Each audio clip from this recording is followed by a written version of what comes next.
Muito bem. Então, damos início aqui a mais outro bate-papo sobre boas práticas científicas aqui no campus Mineiro, né? Promoção aqui pela Coordenação de Pesquisa e Secretaria. Agradecemos, então, aqui a presença de todos e todas. Agradecemos em especial aqui o professor Sandro Guedes, que se dispôs aqui a estar apresentando aqui a fala aqui sobre o tema, né? Agradeço também ao professor Jacques, que intermediou aqui a conversa e permitiu, então, estar trazendo esse tema que a comunidade também estava tanto se interessando, né? E, rapidamente, aqui, vou passar, bem resumidamente, só pela bio aqui, porque aí a gente já dá início aqui à palestra, né? Então, o professor Sandro Guedes possui graduação em Física Aplicada pela Unicamp, doutorado pela Unicamp, pós-doutoramento na Técnica Universidade da Alemanha, né? Atualmente professor da Universidade Estadual de Campinas, tem experiência na área de física, com ênfase em desintegração nuclear e radioatividade, atuando nos temas de aplicação e metodologia de termocronologia por traços de fissão, contaminação ambiental por radonifílios, terapia de captura de nêutrons e outras aplicações de detectores de partículas nucleares. Então, passo então a palavra aqui ao professor Sandro, né? Só comunicando o pessoal, né? O formato vai ser uma apresentação e depois a gente segue com as perguntas do público. Então, professor Sandro, passa a palavra. Muito obrigado. Eu que agradeço, professor Dagoberto, pelo convite, né, para a CIP, como você comentou, né, intermediado pelo Jacques. É um prazer estar aqui com vocês. Né, é sempre bom a gente falar sobre esses assuntos, para a gente poder esclarecer dúvidas e pensar sobre isso, para quando o problema surgir, se surgir, espero que não surja, mas se o problema surgir, a gente já tem onde procurar, pelo menos. Vou colocar a apresentação.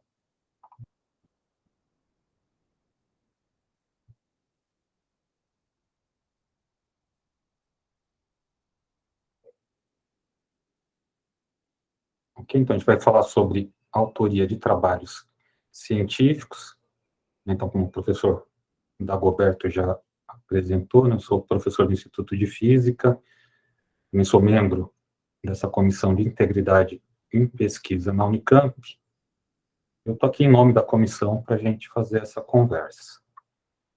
Então, rapidamente, não sei se vocês já tiveram a oportunidade de ver, mas essa é a comissão de integridade em pesquisa da Unicamp, que ela é formada atualmente por 8 membros, né, 2 da área de biomédicas, 2 da área de tecnológicas, de exatas e de humanas. Né, são essas pessoas, atualmente é coordenado pelo professor Jacques, aqui, que é lá da FOP, e aí nós temos membros, né, o professor Roberto Donato, da FCA, o professor Murilo, do IEL, a professora Daniela, do IQ, né, das tecnológicas, são 2 professoras da engenharia de alimentos, e a professora Cláudia.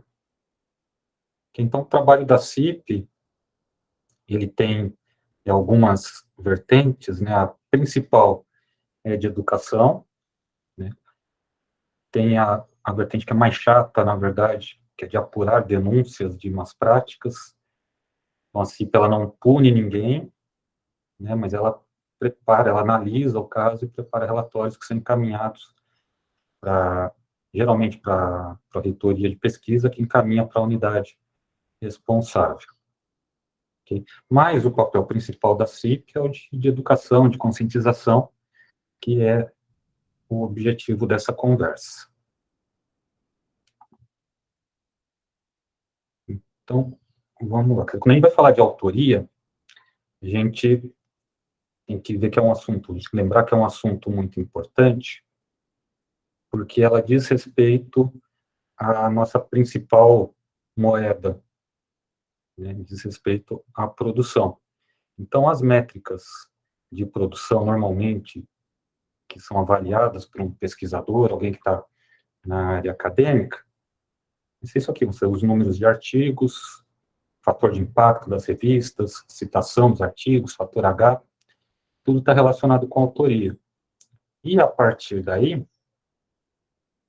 né, você vai obter um financiamento, ou não vai obter um financiamento, mas o fator que vai ser analisado preponderantemente vai ser o seu currículo, e o seu currículo ele vai ser avaliado basicamente pela autoria. Tá? Não estou dizendo que é a forma mais completa de se analisar, mas basicamente é como é feito hoje. É claro que o projeto é considerado, tudo isso é considerado, né, as condições da pesquisa são consideradas, mas, né, tem um fator muito importante, o passado do pesquisador, que é avaliado em grande parte pelo número de artigos. E daí, né, dessas duas coisas, vem o reconhecimento, né, reconhecimento aí, tanto pela pesquisa realizada, quanto um reconhecimento em termos de promoções, que também, quando a gente vai pedir uma promoção na universidade, ou quando a gente vai tentar conseguir aí, algum tipo de cargo que exija algum índice de produção, a gente acaba caindo na nossa produção científica. Tá? Então, as métricas que são atribuídas são essas. Né? E o problema, não chega nem a ser um problema diferente de outras áreas, mas o que acontece é que o sistema ele se adequa à métrica. Então, se você diz que as pessoas vão ser julgadas pelo número de artigos, o sistema vai, de alguma forma, se adaptar para tentar maximizar, né, a autoria, né, desses artigos. E não só por isso, mas muito por causa disso, os problemas acabam surgindo. E tem um livro bem interessante que fala sobre isso, e na área científica e em outras áreas também, que se chama A Tirania da Métrica. O autor é Jerry Miller, e ele fala justamente isso. Quando você coloca uma métrica, o sistema todo se adapta para maximizar, para tentar maximizar aquela métrica. Né? Se você muda a métrica, o sistema vai mudar de novo para tentar se adequar àquela métrica, e no nosso caso, né, simplificando bastante, né, o número de artigos ou de produtos que tenham a nossa autoria, vai ser a métrica que vai ter que ser, ou que vai tender a ser maximizada pelo sistema. E, claro, você pode fazer isso de várias formas. Tem as formas lícitas e as formas ilícitas. E daí vem o problema dessa maximização de métrica. E aí a gente pode falar, olha, a gente poderia pensar numa métrica que levasse menos em conta isso, acho que até pode, mas não resolve o problema. O sistema, ele se adequa sempre à métrica. Então, a forma que a gente tem que fazer é tentar conscientizar, tentar entender, né, como é que funciona a autoria, para fazer isso da forma mais honesta, mais clara, mais transparente possível. Não sei se vocês já viram esse filme, um filme muito bom. Em inglês é Hidden Figures, em português acho que é Estrelas Além do Tempo, né, que conta a história de três pesquisadoras. Tá, o tema do filme, ele é mais racial, né, não vou contar a história do filme, né, mas assistam que vale muito a pena, mas são sobre três pesquisadoras da NASA, e particularmente essa daqui, não, essa é a personagem, na verdade, né, não é a pessoa de verdade, mas ela representa uma matemática, que é a Katherine Johnson, e no filme, na vida também, na verdade, o filme representa uma situação real, baseado num livro que ela escreveu, inclusive. No filme, ela trabalha, em algum momento ela vai trabalhar numa sessão em que eles calculam as trajetórias de foguetes na NASA. Elas estão planejando um lançamento, e ela é uma matemática muito talentosa, né, e consegue avançar muito rapidamente nos cálculos. Só que na hora de fazer o relatório, ela colocava o nome dela e o nome do chefe dela, que é representado aqui pelo Sheldon, né, que a gente conhece pelo Sheldon, o Jim Parsons, o ator, né, o nome dele, o nome real da pessoa, né, é o Paul Stafford. Então, esse aqui era o supervisor da sessão, e na hora de fazer o relatório, ela queria colocar o nome dela, mas ele não deixava. Ele falou, olha, a regra aqui é que só o supervisor assina o relatório. E ela se sentia injustiçada, né, e no final eles vão, né, vai evoluindo o filme, os relacionamentos, né, os cálculos delas vão se mostrando cada vez mais corretos, e no final ele deixa ela assinar junto, né, e acaba entrando, né, no contexto da história como um reconhecimento que para ela era muito importante. Então isso aqui ilustra, né, serve de ilustração para dizer que a coisa da autoria, quer dizer, além, né, da coisa da métrica e dos benefícios que ela pode trazer, tem também esse sentimento de reconhecimento pelo trabalho bem feito.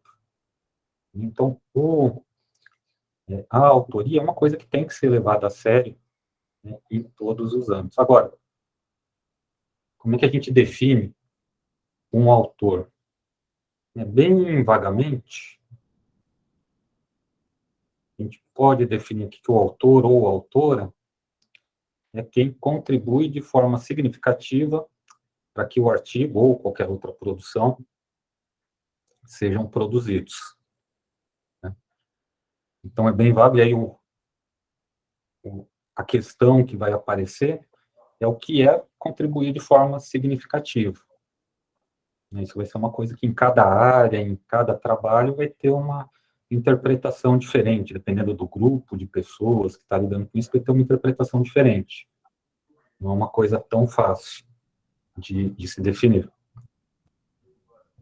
Mas, com o tempo, apareceram algumas iniciativas para tentar regular isso de alguma forma, tentar colocar essa questão de uma forma um pouco menos subjetiva, né? Tentar, pelo menos, colocar parâmetros para que se possa decidir quem são os autores de um trabalho e evitar, né, atitudes desonestas ou pessoas que queiram tirar proveito da autoria.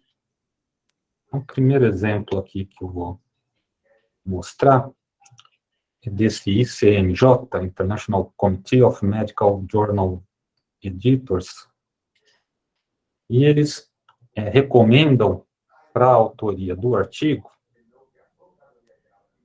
primeiro, que a pessoa tenha contribuído de forma substancial, de novo, esse substancial ainda é uma coisa meio vaga, mas contribuiu de forma substancial para concepção, planejamento, aquisição, análise, interpretação dos dados do trabalho, ou seja, a pessoa participou em algum grau, né, da geração do trabalho.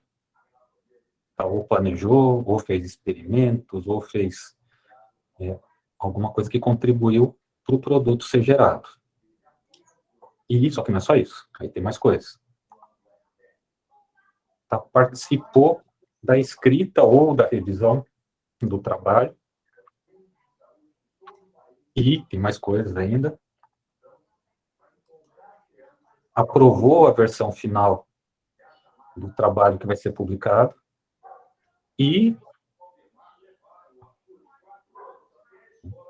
a pessoa concorda em ser responsável por todos os aspectos do trabalho, tá? Incluindo a integridade com que o trabalho foi realizado. Então, em princípio, se a pessoa cumpre esses 4 requisitos, em princípio não, se a pessoa cumpre esses 4 requisitos, eles recomendam que a pessoa seja colocada como autora do trabalho.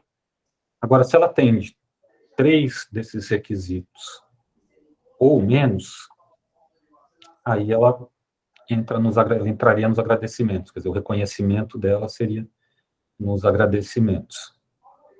Então, nesse caso, se ela cumpre as 3 primeiras, mas não se sente segura para ser responsável pelo trabalho, por tudo que acontece no trabalho, então ela não entra como autora, ela entra nos agradecimentos. Isso é uma coisa que a gente ensina para os alunos. Eu dou aula de laboratório. No laboratório de física, a gente faz grupos, normalmente, de 4 alunos, e esses 4 alunos, eles fazem o trabalho juntos, depois eles vão escrever o relatório. E na hora de escrever o relatório, a gente sabe que eles dividem o trabalho. Cada um faz uma parte, depois eles juntam. E acontece muito frequentemente de um aluno, ele copiou uma parte de um relatório do semestre anterior, ou de um colega, e os outros não sabem, e aí a gente está passando agora todos os relatórios no Turnitin, e a gente sempre pega algum relatório com um índice de similaridade muito alto. E quando você vai conversar com os integrantes do grupo, depois de algumas, como no primeiro momento, todo mundo nega, aí se aperta um pouquinho, aí aparece um colega que copiou, e às vezes os outros não sabiam. Então, uma coisa que a gente tenta ensinar para eles é que eles, desde da graduação, eles são responsáveis por todo o trabalho. Eles vão dividir as tarefas, é normal que dividam as tarefas, para isso que serve o grupo. Mas eles precisam, quando eles vão juntar toda a informação, eles precisam conversar, eles precisam concordar com tudo que está sendo feito, e precisam ter certeza de que eles fizeram o relatório, que coletaram os dados, da forma mais honesta possível. Então, isso é uma coisa que a gente tenta reforçar com eles. E é basicamente o que vai acontecer depois. Quando a gente trabalha em colaborações, principalmente, às vezes com pessoas que são até de outras universidades, de outros institutos, a gente divide o trabalho, cada um faz uma parte do trabalho. Mas é muito importante que todo mundo tenha o conhecimento do trabalho todo. Você não pode se eximir de responsabilidade pelo que o outro fez, pelo que o colaborador fez. Todo mundo tem que ter o conhecimento do trabalho todo, tem que ter o domínio do produto final e tem que poder se responsabilizar pelo produto final. Então, isso é muito importante. E aí, o que acontece? A gente tem, hoje em dia, a complexidade dos trabalhos, da pesquisa, elas acabam envolvendo muitos autores, podem acabar envolvendo, dependendo da área que a gente vai trabalhar, muitos autores. Então, principalmente as áreas mais experimentais, elas acabam envolvendo técnicas diferentes. Às vezes, para fazer uma análise, você precisa de técnicas que estão disponíveis em diferentes laboratórios, são equipamentos caros, são equipamentos que requerem uma expertise. Então, é muito comum a gente ter colaborações com muitos pesquisadores contribuindo. E aí, às vezes, a gente tem um artigo lá com, sei lá, 10 autores, 15 autores. E como é que a gente quantifica, como é que a gente diz, quer dizer, o que cada um fez nesse trabalho? Eles podem todos cumprir essas recomendações do ICMJ, mas só pelo artigo, pela lista de autores, não tem muito como a gente saber o que cada um fez. Então, uma outra iniciativa, pensando justamente nessa situação, é essa CREDIT, Contributor Roles Taxonomy, que foi proposta lá no começo da década de 2010, na verdade, foi formalizado num artigo, não, foi consolidado, na verdade, num artigo de 2014, em que os autores fizeram uma pesquisa Eles mandaram uma pesquisa para 1.200 pessoas, tiveram resposta de 300 e alguma coisa, né, perguntando, eles apresentaram uma lista, né, de tarefas relacionadas ao artigo, né, e pediram para as pessoas classificarem quanto essas tarefas eram importantes para a autoria do artigo. Então, eles mandaram uma lista, viram o feedback, colocaram umas outras listas e propuseram 14 tarefas,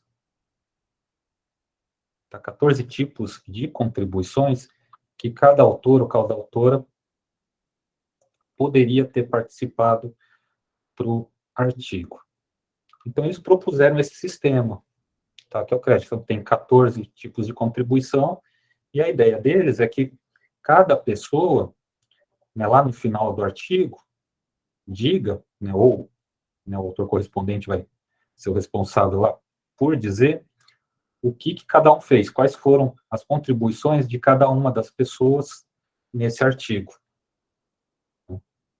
E aí uma citação desse artigo, desse primeiro artigo que consolidou esse sistema Credit, que esse aqui, para os pesquisadores, né, poder descrever quais foram as suas contribuições, é uma moeda muito mais útil né, do que você dizer que é o autor número 8 de um artigo de 15 autores.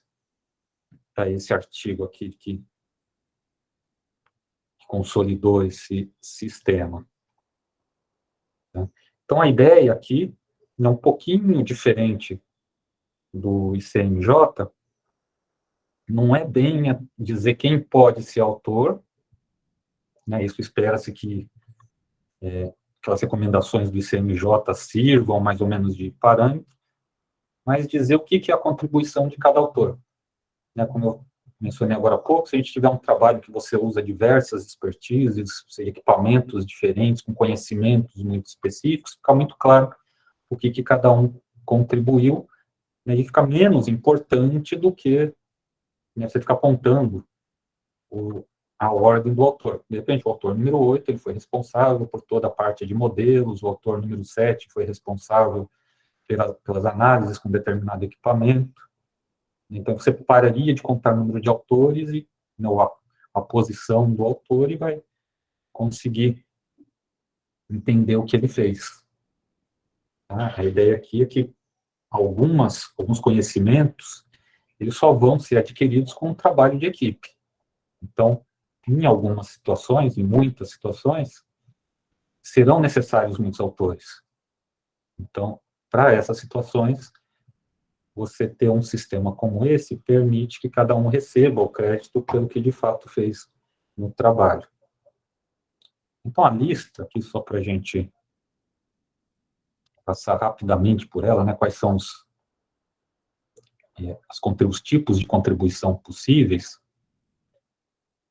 A gente tem aqui a concepção do estudo, né, das ideias, formulação, estabelecimento de hipóteses, a metodologia, então quem pensou na metodologia, quem criou os modelos, computação, que se envolve programação, a análise formal, que depois que você está com os dados, quem é que vai fazer o tratamento desses dados, conduzir a pesquisa, quem fez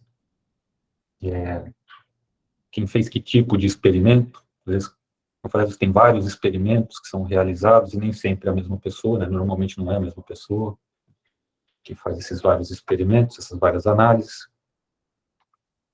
Tá? Investigação, coleção de evidências, conduzir o processo de pesquisa, especificamente fazendo a coleta de dados e evidências.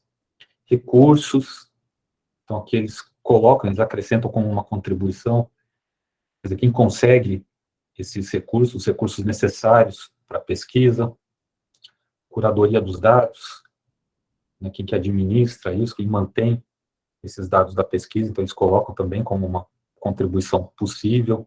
Hoje em dia isso é muito importante, né, a gente precisa ter essa curadoria de dados bem feita, esses dados precisam estar disponíveis para outras pessoas que queiram usar, né, e para eventuais conferências. a preparação, escrita do manuscrito.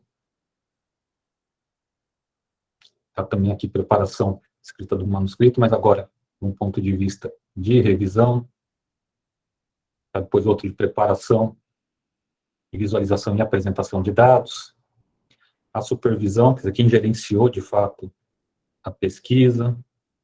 Administração do projeto, coordenação de administração das atividades de pesquisa com publicação, aquisição de financiamento, quem conseguiu o financiamento. Então, eles colocam todos como papéis que são importantes e que podem ser, que devem ser mencionados. Um autor, ele pode ter mais de um papel, pode ter vários papéis aí, e nesse sistema, pelo menos, não se coloca uma condição mínima para ser autor. Esse sistema, ele não tem a intenção de dizer, você tem que ter pelo menos 3 aqui, dos 14 para ser autor, que não fala nada. Aqui é outra história, aqui é dizendo o seguinte, a lógica aqui, né, a filosofia, aqui é o seguinte, a pessoa que trabalhou, ela tem que estar confortável para dizer o que ela fez, e tem que estar confortável de ser mencionada como autora no artigo, de ter a autoria do artigo, com base nas tarefas ou nas contribuições que ela deu para o trabalho. Muito bem. Então, isso são colaborações maiores. Agora, pode acontecer, né, como acontece, você tem alguns experimentos ainda que nem com um grupo de autores grande você consegue realizar. Tem coisas que são muito difíceis, que exigem construções enormes, quantidades de dinheiro absurdas, se a gente pensar num grupo de pesquisa, e às vezes se a gente pensar por um país, né?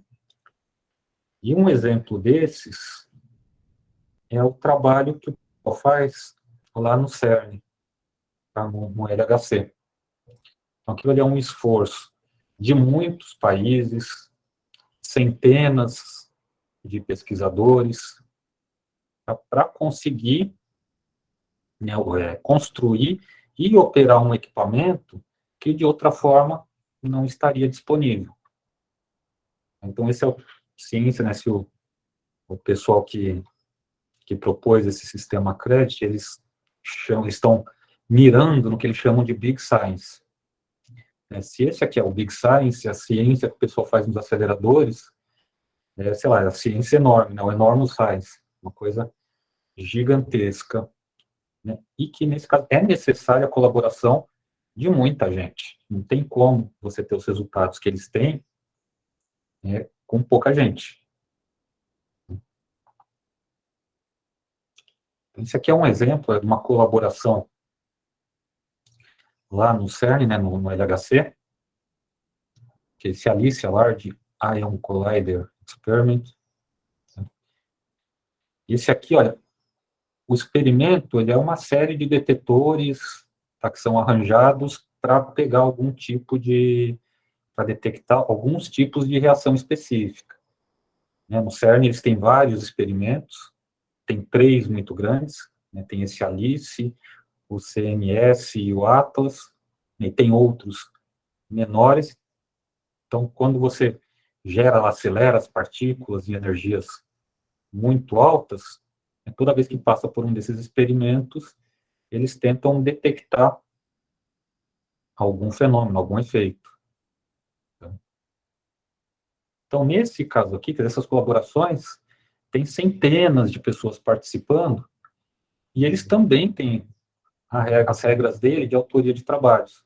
Às vezes a gente se espanta com o número de autores nesses trabalhos, mas são necessários, porque é uma área à parte, eles têm toda a filosofia deles, tal, toda a comparação é feita entre eles.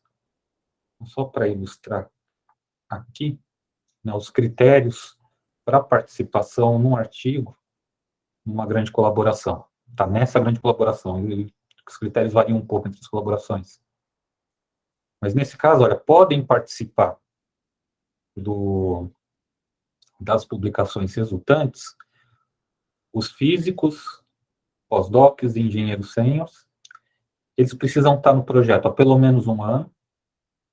Eles precisam contar para a partilha do orçamento para manutenção e operação do experimento ou seja, a instituição deles tem que contribuir de alguma forma,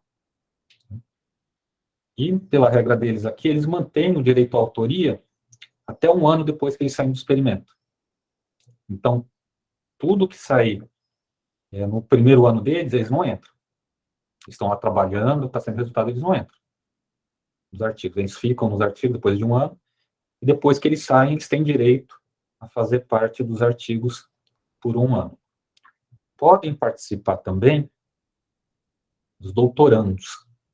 Os doutorandos eles têm que estar registrados há pelo menos 6 meses, e eles precisam trabalhar lá, ficar pelo menos 6 meses lá no CERN fazendo trabalho, que é o trabalho mecânico mesmo, o trabalho de, às vezes, de apertar parafuso, quer dizer, fazer funcionar. E eles mantêm o direito de autoria por 6 meses após a saída da colaboração. Esse é um exemplo de uma ciência muito grande, digamos assim, que são resultados que só vão ser obtidos se você tiver um esforço muito grande. Um outro experimento, esse outro aqui eu peguei também, esse é o Atlas. Tá? Então, esse é um detetor maior ainda, né? Um experimento maior ainda do que aquele que a gente mostrou. Se vocês conseguem ver aqui, tem um equipamento. A altura desse equipamento aqui é mais ou menos a altura de uma pessoa. Né? E o experimento é essa coisa grande aqui. Tá? Então, é uma coisa realmente grande. Essa colaboração tem muita gente. É uma das colaborações que descobriu ou detectou o tal do bóson de Higgs, que vocês devem ter ouvido falar, que fez um fuzuê na imprensa. E o bóson de Higgs, de fato, ele foi muito importante porque ele era a última partícula que faltava ser detectada para o modelo padrão, né, que é o modelo que explica toda a física de partículas, e da física de partículas a física nuclear, e daí aí você vai crescendo, né, mas então encontrar essa partícula, de um ponto de vista da física, foi uma coisa muito importante, né, e que só foi possível por causa das colaborações. Então foi essa colaboração, né, o Atlas, e a outra colaboração que participou é o CMS, é uma outra participação também, um outro detetor, e eles olham outras reações. Eles procuram por outros sinais da partícula. Então, para eles terem certeza, de fato, de que o que eles acharam era o bóson de Higgs, eles pegaram os resultados de um, que procurou um tipo de sinal, pegaram os resultados de outro, que procurou outro tipo de sinal, e juntaram tudo, para ter certeza que, de fato, o que eles estavam descobrindo era o tal do bóson de Higgs. Né? E é daí que saiu aquele paper, acho que é o paper mais famoso aí, que aparece em vários lugares de exemplos, que você tem, sei lá, 8 páginas de artigo e 12 de autores. Então, quando você tira isso de contexto, você fica meio assustado, mas quando você olha o contexto, isso é o resultado que eu acho muito impressionante, na verdade, né, que é o resultado de uma colaboração, assim, de uma organização, que não é fácil você juntar tanta gente. Olha, construir uma máquina desse tamanho, na verdade, tem a máquina que é o acelerador, tem os experimentos, então são várias máquinas funcionando muito bem com pessoas de países diferentes. Então, se não, quando você olha todo esse contexto, não espanta tanto você ter um número tão grande de autores. É uma coisa que, de fato, você precisava de todas aquelas pessoas, e aquelas pessoas são pesquisadores que também precisam ter o crédito deles. Então, aqui são os critérios dessa colaboração do Atlas. Você tem que ser membro por pelo menos um ano, não pode estar em outra colaboração, não pode ser autor de outra colaboração, e você precisa gastar, né, precisa trabalhar no experimento por pelo menos 80 dias, 80 dias úteis, tá?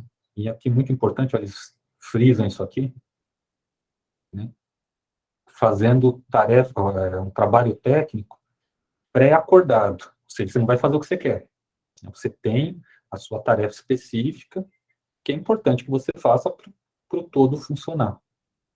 Então, E depois, aqui eu não coloquei, mas como no outro experimento, eles mantêm o direito à autoria depois de 1 ano que eles saem da colaboração.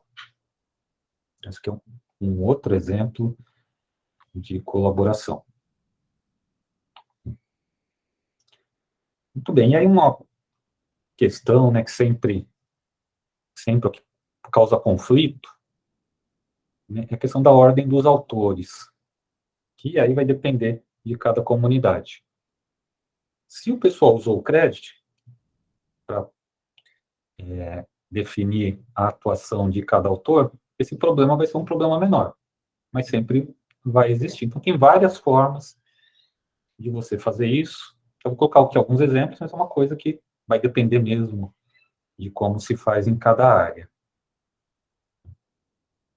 Assim, um bem comum, você ter o orientador ou orientadora, ou o chefe, a chefe do grupo, por último, né, e outros autores em ordem de importância de contribuição, definidos normalmente pelo chefe do grupo aqui, ou pelo orientador da pesquisa, pelo supervisor da pesquisa. Isso é uma forma. Nas colaborações, é bem comum, né, na área de física, pelo menos, é bem comum você ter ordem alfabética, principalmente quando você junta grupos diferentes. Tem pessoas de um grupo que fazem uma determinada coisa, ou do outro grupo que tem outra expertise, quando você junta para fazer um trabalho, para não ter muito conflito de quem é importante, mais importante, coloca em ordem alfabética.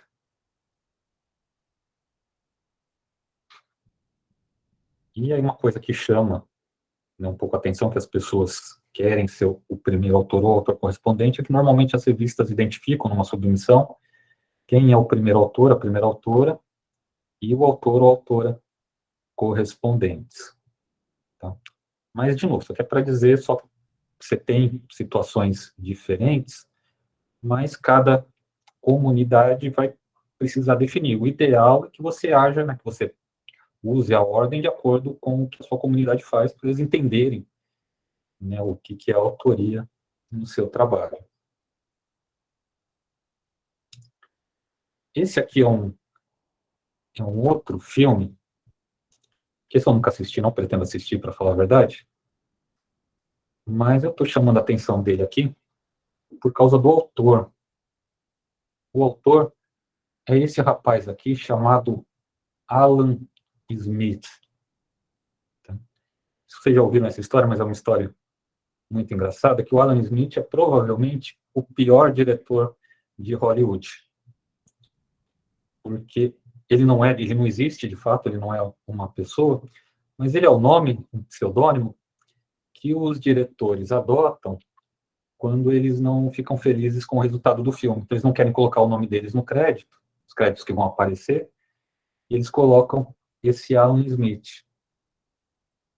Esse nome ele foi comum, muito comum, eu que andei vendo, até o final da década de 1990, quando, né, alguém resolveu fazer um filme sobre essa situação, e o filme ficou muito ruim, e o diretor do filme adotou esse nome aqui também, né, para aparecer nos créditos.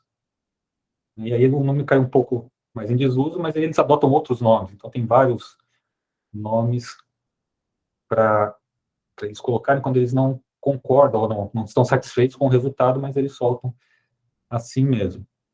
Agora, infelizmente, ou felizmente, na verdade, a gente não pode fazer isso com o trabalho que a gente faz. Todo o trabalho que a gente publica, ele implica em uma responsabilidade. Né? Como a gente comentou agora há pouco, se tiver qualquer desvio ético no artigo, qualquer desvio técnico no artigo, ele é responsabilidade de todos os autores. Então, tem o lado do crédito, que a gente recebe, mas com o crédito vem a responsabilidade.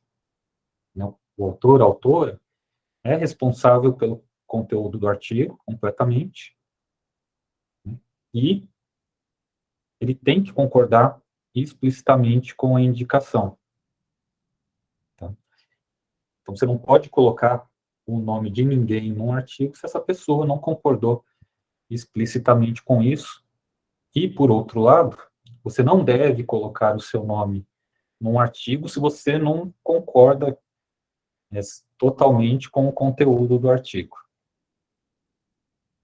Muito bem. Então, agora só para a gente listar rapidamente algumas más práticas, né, que são comuns. Uma delas é você conceder autoria para quem não se qualifica como autor, tá? Por amizade, ou se a pessoa precisa. Então, isso é uma má prática. Né, autoria compartilhada, que seria o caso mútuo, né, que seria o caso onde pesquisadores ou pesquisadoras colocam os nomes de colegas e, em troca, os colegas colocam o nome delas nos artigos deles. Então, se você tem um grupo aí de autoria compartilhada de 3 autores e cada autor publica 3 trabalhos por ano, no final, todos os autores terão 9 trabalhos publicados. Se eles combinarem de colocar o nome dos outros, mesmo não tendo participado dos trabalhos dos colegas. Essa autoria honorária ou brinde, quando o autor ele é incluído por amizade, para obter favorecimento, ou para dar peso ao artigo. Isso aqui também é muito comum. Você coloca uma pessoa no artigo só porque ela é conhecida na área, e a impressão que você tem é que dificilmente seu artigo vai ser negado por essa pessoa fazer parte do artigo. Eu já vi situações em que essas pessoas não só fazem parte do artigo, como autores mais novos acabam pedindo para essa pessoa ser o primeiro autor para chamar mais atenção. Porque como ela não é conhecida, ela põe essa pessoa conhecida como primeiro autor. Isso é uma prática. Uma publicação duplicada, você publicar o mesmo resultado, ou resultados com modificações muito pequenas, em 2 lugares, ou, né, você tem que tomar muito cuidado, você traduzir a sua publicação, você tem um artigo em português e surgiu uma oportunidade, você publica o mesmo artigo em inglês. Isso é uma zona meio cinza, que você está mudando, ampliando o público, mas porque, em princípio, você está duplicando o trabalho, mas se isso estiver muito claro e as 2 revistas concordam com esse procedimento, é uma coisa que você pode fazer, mas é importante que seja muito transparente para todos os envolvidos. Essa publicação salaminho, né, que seria dividir os resultados em várias publicações, só para aumentar o número de artigos. Então, você pega o seu resultado e divide em resultados de menor relevância, né, para ter vários artigos, ao invés, né, de pegar o conjunto completo e publicar um artigo melhor. Autoria fantasma, quer dizer, outra pessoa escreveu para você, né, por pagamento ou por outros benefícios. Negação de autoria, ao contrário, quando você se apropria do trabalho de outra pessoa e não dá o devido crédito para o autor ou para a autora original. E coerção aí é a negação usando a força, né, quando você usa a sua posição para negar a autoria para alguém. E como é que você evita essas coisas? Que, no caso que, ou como você procura sinais dessas coisas, onde você vai ver sinais das más práticas, é que estão alguns exemplos. Por exemplo, um autor que é exageradamente produtivo, né, produz mais artigos do que ele teria capacidade, às vezes até pela posição que ele ocupa. Né, mudanças de autoria no meio do processo, né, sem notificação, sem a devida justificativa. Contribuições dos autores são questionáveis, que também, se você usa o crédito, você minimiza essa situação. O tamanho da lista de autores é incompatível com o trabalho, aqui para os 2 lados. Se o trabalho é muito complexo, você espera que haja muitos autores. Mas se o trabalho é pouco complexo, você não espera que haja muitos autores. Então, é sempre bom dar uma olhada. Um autor ou uma autora de uma área diferente de onde o artigo foi publicado. Então, esses são sinais, tem muitos outros mais experiências aqui, mas são sinais de alerta. Não quer dizer, né, cada um deles individualmente, não quer dizer que tem alguma coisa errada, mas é sempre bom dar uma olhada. Quer dizer, todos esses aí individualmente podem acontecer sem que tenha havido necessariamente alguma má prática. E as boas práticas? O que a gente faz para minimizar os problemas? Então, a primeira coisa seria a transparência nos critérios para participação nos trabalhos. E deixar bem claro o que é necessário para uma pessoa, naquele trabalho, naquela situação, ser incluído na lista de autores. E estabelecer um acordo prévio quanto à participação e às autorias, quer dizer, o que cada um vai fazer. Né? Se nem sempre as coisas saem como a gente quer, né? Pode ser que a gente precise incluir, excluir autores durante o processo, mas tudo isso aqui tem que obedecer critérios muito claros. Tá? Tem que estar tudo muito, não pode ser escondido, tem que estar tudo documentado. Se você está num processo já de publicação, isso tem que ser comunicado, tem que ser explicado por que cada coisa aconteceu. Planejar cuidadosamente os recursos, aqui físicos e humanos, necessários para a pesquisa, para você saber o quanto dinheiro você vai gastar, que equipamentos você vai precisar, quais são as pessoas que estão envolvidas, para evitar surpresas no meio do caminho. Você precisar de uma ajuda que você não precisou, e aí, nesse momento, a moeda de troca pode virar a autoria. Tá? Novamente, a gente planeja, mas nem sempre tudo dá certo. Quando a gente precisa fazer alguma mudança, de novo, tem que ser sempre dentro de critérios muito claros. É importante encorajar a informação sobre os padrões de reconhecimento de autoria, como o CREDIT, que é o que a gente está fazendo aqui hoje. Aí, se houver a possibilidade da geração de produtos ou itens de propriedade intelectual, que vão gerar patentes, o ideal é que se faça um acordo já antes, né, de como esses direitos vão ser divididos. Aí outras coisas importantes, é sempre atentar para as particularidades da área, cada área tem os seus costumes, tem a sua forma de ordenar os autores, tem a sua forma de avaliar a produção, tá? E estar atento aos indícios de más práticas. Então, concluindo, se a gente fosse resumir aqui o que a gente falou, primeiro aqui, lembrando que os artigos eles são importantes, a autoria de artigos é importante para as pessoas, quer dizer, é a nossa moeda, é o resultado do trabalho que a gente tem de palpável. O tema ele deve ser tratado sempre com o máximo de transparência e honestidade, e sempre que possível, trazer a informação para os pesquisadores, os jovens e os não tão jovens, sobre essas práticas de autoria e boas práticas em pesquisa em geral.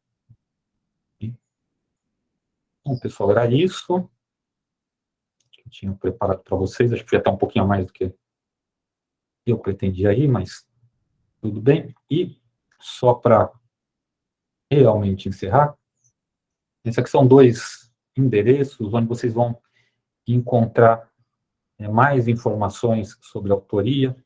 O CREDIT ele explica um pouquinho melhor o sistema, né, de taxonomia, que eu mostrei para vocês.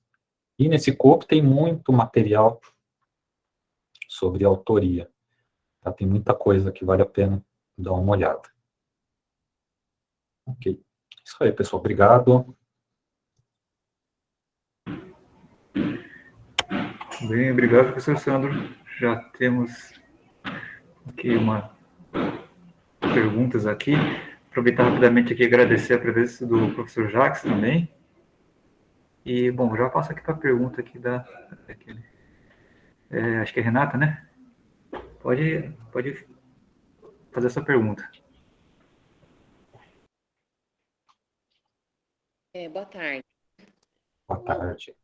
Uma pergunta, para auxiliar na verificação dos nossos projetos, eu ouvi dizer que o Parsifal ajuda muito. É isso mesmo? Nossa, vou ficar te devendo essa. Eu não conheço o Parsifal. Ah, tá. É que eu ouvi falaram que é uma. Falaram não, né? Até eu vi na internet, é uma ferramenta online. Eu só não sei se ela é boa nesse sentido. Não tá? Eu vou até olhar agora que você falou, eu vou olhar.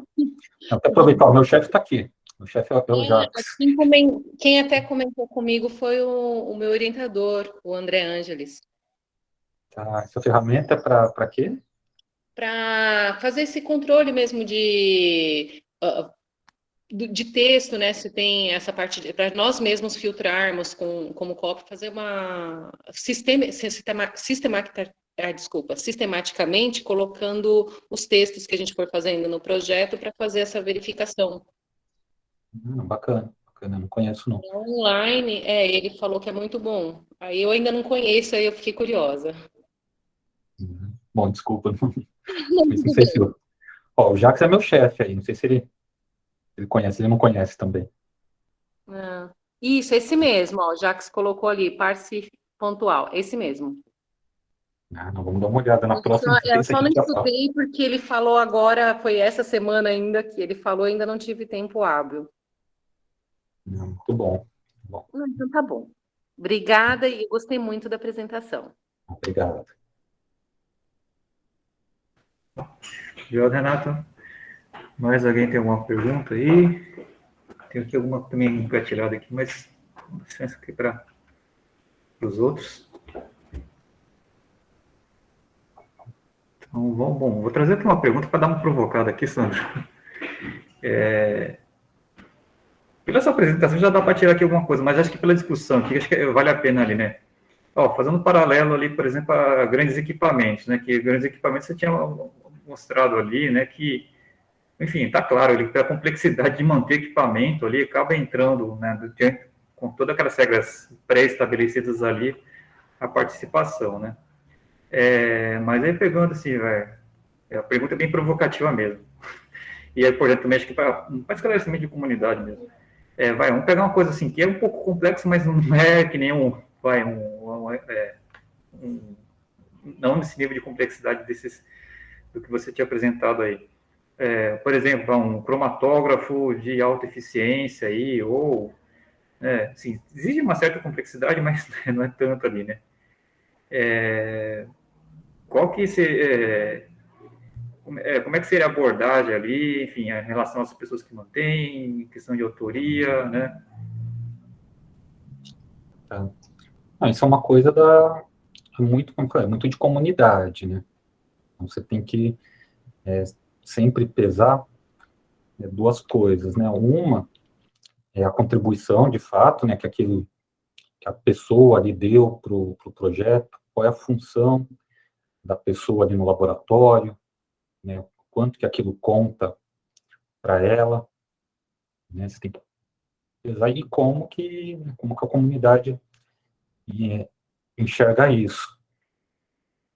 Você tem, por exemplo, pegar um exemplo mais próximo aqui, né? Tem um laboratório que tem vários equipamentos e cada equipamento ele é operado por uma pessoa que conhece muito bem aquele equipamento. Não só conhece bem o equipamento, como consegue interpretar muito bem o que sai daquele equipamento, né? Mas essa pessoa não necessariamente ela tem a visão do todo do projeto, né?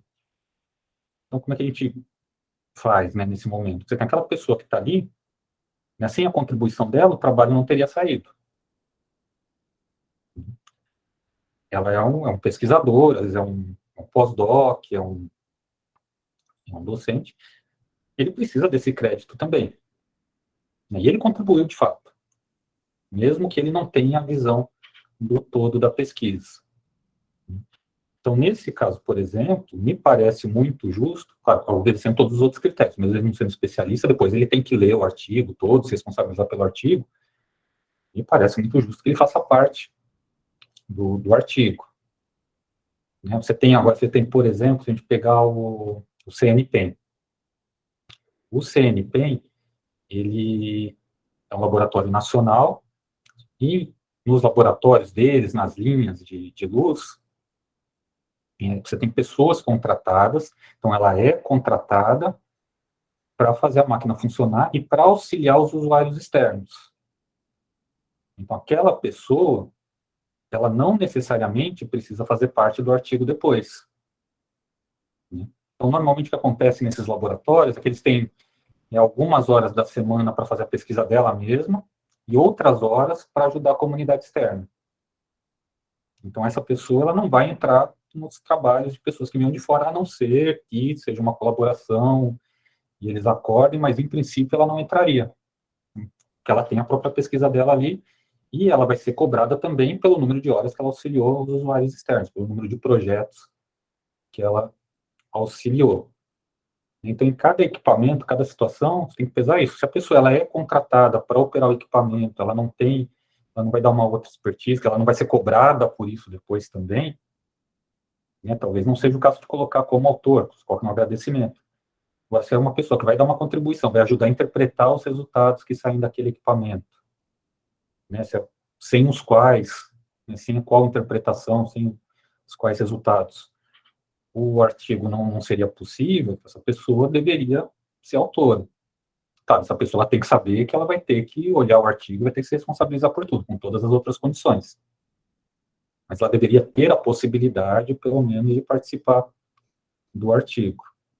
Entra indo ainda nesse, um pouquinho diferente do que você falou, né, mas mais ou menos nessa direção, é a coisa, quando você não planeja muito bem o seu experimento, a sua pesquisa, né, inclusive na parte de recursos, fazer pesquisa demanda dinheiro, você precisa ter recursos.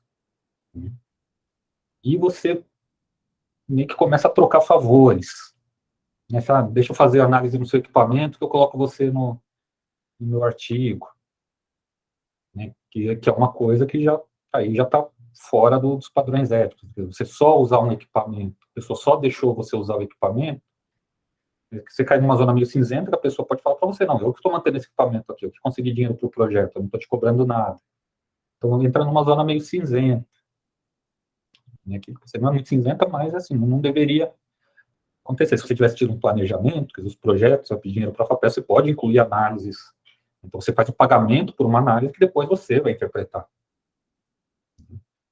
Então, tudo isso tem que ser pensado para evitar você ficar numa situação em que você tem que ou que você, né, acaba sendo instado a vender a autoria por uma análise, que é muito comum, infelizmente. Excelente. Então, acho que outro tópico bem interessante que você toca aí é a questão do planejamento também, né? E a gente planejando, a gente sabe planejando previamente, a gente sabe o que a gente vai precisar fazer, o que vai fazer tal, né? Como é que vai estar os recursos. Sem planejamento já começa a ficar um pouquinho conturbado o caminho aí, né? Você pode ficar à mercê de algumas situações que não podem se agradar, que podem não ser tão agradáveis. Mas é justamente isso, né? Que você não tem dinheiro para fazer uma análise, você precisa daquela análise. A pessoa pode fazer essa proposta para você. Você faz a análise e coloca meu nome aí. Às vezes a pessoa não deu uma contribuição de fato intelectual para o artigo. Então interessante. Gente, quem quiser fazer perguntas aí, fica à vontade para levantar a mão aí. Já vai passando aqui a palavra. Aí. Acho que é um tema aí que a gente tem bastante particularidades. Acho que também a gente tem diversas áreas aqui, né?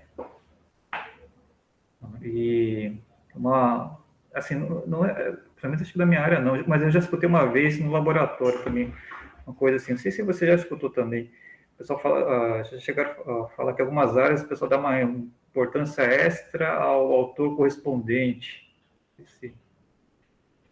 Sim.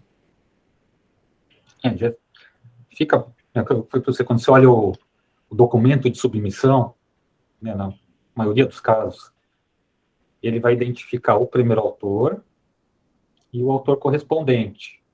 Quando você vai no artigo, vai estar lá escrito para você entrar em contato, qualquer coisa, com o autor correspondente. Então, acaba ficando implícito que o autor correspondente ele tem um papel de liderança naquele grupo. né? Pode não ser, mas fica meio implícito, porque se você quiser falar sobre o artigo, é com aquele autor. O editor vai discutir o artigo com aquele autor correspondente. Ele vai ser o intermediário entre a comunidade externa e os outros autores. Então, assim, acaba tendo um certo status, né? Queira ou não, acaba sendo visto com um certo status o papel de autor correspondente. É verdade, né? Porque no final das contas ele vai ser o porta-voz do artigo, né? Do porta-voz, exatamente. Se pegar para usar a nomenclatura das grandes colaborações, o spokesperson. É a pessoa que responde pelo trabalho. Sim, sim. É complicado ali que às vezes também, né? Fazendo um comentário também, né? Já vi o pessoal brigando ali para se manter como correspondente, só que é nisso também. Quem é correspondente é quem vai ficar lá no sistema, né? E aí, sei lá, pensando didaticamente ali com orientação de alunos ali, o aluno que fez o trabalho, ele perde a oportunidade de ver a lida, né, com os editores, o contato, entrar no sistema, ver todo aquele negocinho ali do formulário que, enfim, é uma beleza, né? É. Sim, sim. Não, é a discussão, né? Acho que é um ponto bem interessante, né, que você tocou agora, que é da formação dos alunos. Porque no final, ou no começo, na verdade, o papel da universidade é formar recursos humanos. É isso. Todo o resto tem que ser em função de formar recursos humanos. Pesquisa, extensão, você tem que fazer para formar alunos, né, para formar recursos humanos. E esse papel, né, de autor correspondente é um papel, né, que o orientador acompanha, é um papel que pode trazer um amadurecimento, né, para o pós-graduando, né, por exemplo, que ele vai discutir, ele vai ter que responder o editor, né, ele é o responsável por toda a comunicação. Né. Tem a parte chata do sistema, né, como você falou, de mexer no sistema, e tem a parte de responsabilidade de responder a tudo que for questionado. Então, de repente, olha, uma forma de fazer isso é você ir fazendo aos poucos, né? Quando, assim, nos primeiros trabalhos, ele ainda não é autor correspondente, depois, conforme ele vai amadurecendo, ele já pode ir assumindo esse papel. Isso, pensando do ponto de vista de formação de recursos humanos, poderia ser uma estratégia interessante. Sim, sim. Eu particularmente, eu acabei tendo a oportunidade de enviar os trabalhos ali como autor correspondente ali, depois aí que teve um pouquinho de variações ali lá no grupo ali que eu estava lá em relação a isso aí. Por isso que eu também, pelo menos, tinha essa visão aí, né? Enfim, como falei, né? É só mexendo mesmo para ver como é que o sistema, você falou ali, e o principal, né? Fazer a conversa direta lá com os editores ali, né? Então, isso daí que, como falei, a formação aí de pessoal ali, para a gente ajuda bastante aí, né? Sim. Importante ali. E tem a responsabilidade, né? E O autor responsabilidade. correspondente não tem nem como dizer que não sabia. É Nenhum, verdade. nenhum autor tem, né? Mas o Nenhum dos autores ali. autor correspondente é o primeiro que vai ser cobrado. Opa, obrigado, Jacques. Olha, Tranquilo aí. Jacques. Um Obrigado aqui pela abraço. presença aí. Abraço. Que bem.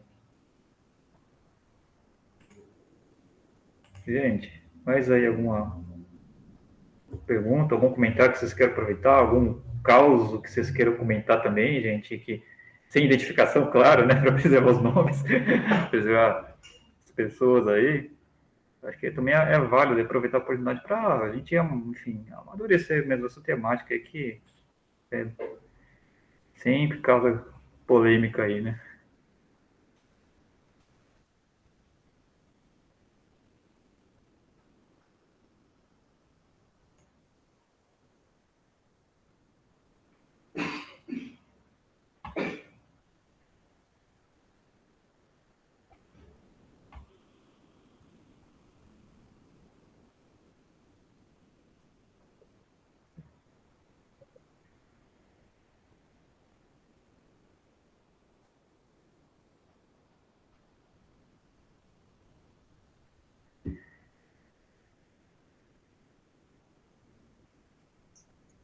Bom, enquanto só está um pouquinho acanhado hoje, pelo visto aí, né? Uma outra coisa aqui, Sandro, que eu estava lembrando aqui, esse site da COP aí, do comitê, é bem interessante. Tem inclusive, bastante casos aí, né, sobre autorias aí, umas práticas aí que relata bem. Até estava lembrando, acho que de uma situação bem maluca lá, que a pessoa acabou, enfim, acho que acaba desviando um pouco da questão de autoria, mas acho que a pessoa acabou até acho que por falta de atenção, pensou que era uma revista X, era Y, e aí ela estava brigando para conseguir tirar o trabalho. Não, isso é um grande problema mesmo. Depois que entrou no sistema, aí vira retratação, né? Qualquer retirada é uma retratação. Então você não consegue tirar. Isso é uma coisa nesse sistema editorial. Eu tive a oportunidade de conversar com alguns editores. Uma vez que o artigo está publicado, o registro dele é perpétuo. Então você pode retratar se você quiser, ou se precisar por algum motivo, mas está lá registrado que foi publicado e foi retratado. Então, tirar artigo depois que entrou no sistema, ou seja, né? vai causar algum prejuízo. Ou seja, né? Dá o sim na hora que tiver total certeza, né? Que senão, olhar com bastante atenção, senão, né? Que nesse caso chegou a ser publicado, né, o artigo. No processo você ainda consegue desistir, depois que publicou, você pode pedir para tirar, mas vai estar registrado que tirou e aí vai aparecer nas estatísticas de retratação. Vai estar associado o seu nome com uma retratação, é terrível. Nossa, uma dor de cabeça danada ali. Às vezes é melhor deixar do que pedir para tirar. Nossa. Pelo amor de Deus.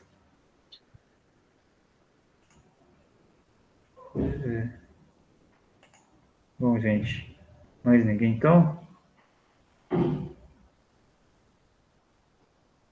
Bom, então, professor Sandro, eu também, enfim, as coisas que eu tinha notado aqui, também trazendo aqui, acho que acabou também aqui minhas coisas, minhas anotações, mas agradeço aqui bastante aqui a palestra aí, eu acho que, como a gente é um tema aí bastante complicado, né? Bem espinhoso aí, né? Então você vê que dá para ver claramente que a gente tem muitos, enfim, né? Acho que reforçando tudo que você falou, né? É necessário muita clareza, né? Dessas regras, uma ampla discussão com a comunidade.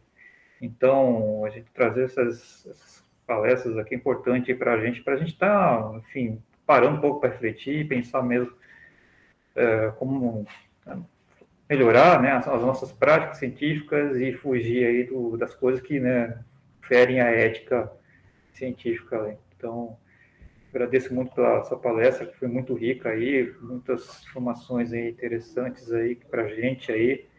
Esses sites todos aqui, eu acho que depois aí mais à frente a gente tem a nossa rede social aqui, vamos ver se depois a gente consegue até fazer algumas postagens também alimentando mais conteúdo também sobre a temática, eu acho que vai nos auxiliar bastante ali também com isso. Então, em nome da comunidade da FT, agradeço aqui a sua disponibilidade. Ok, não, muito obrigado. Eu que agradeço aí o convite, a oportunidade, né, de falar com vocês. Como eu falei, um dos nossos papéis é fazer isso, né? Então, a gente está sempre aberto com esse tema, com outros temas. Tem outros membros ali da CIP, então está todo mundo disposto a participar sempre que vocês precisarem sobre outros temas e consultas em geral também podem encaminhar para a CIP. Obrigado. Sim, com certeza. Provavelmente nós vamos estar batendo a porta da CIP mais algumas vezes aí, com certeza. Perfeito. Muito obrigado, então. Gente, então, agradeço aqui mais uma vez aí. O Thiago já deve estar ensinando aqui a coisa. E então, por encerrado, então, a palestra.